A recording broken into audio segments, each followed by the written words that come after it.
আপনি কি আছেন?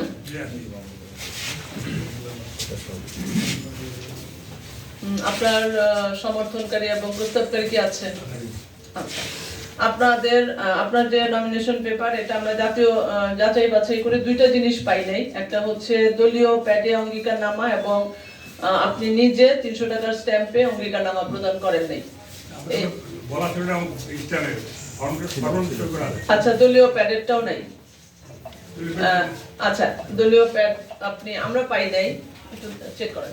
পাই নাই, ওটা পাই না। ওটা আপনি যেটা দিচ্ছেন নির্বাচন কমিশনে সচিব বরাবর আপনি একটা দলীয় যে অঙ্গীকারনামা সেটার একটা ফটোকপি আপনি এখানে রিসিভ কপি দিচ্ছেন, কিন্তু দলীয় প্যাডে আপনার তফসিল 1 আর ব্যক্তিগত অঙ্গীকারনামাটা হচ্ছে তফসিল 2।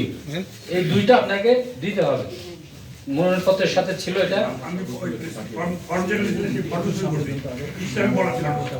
না, স্ট্যাম্পে বলা ছিল, আপনার পরিপত্রে বলা আছে, আমরা যে কাগজ দিছিলাম সেখানেও বলা আছে, সবাই দিছে আর কি। আপনারটাই পরিপত্র জানাই দেন, পরিপত্রের কি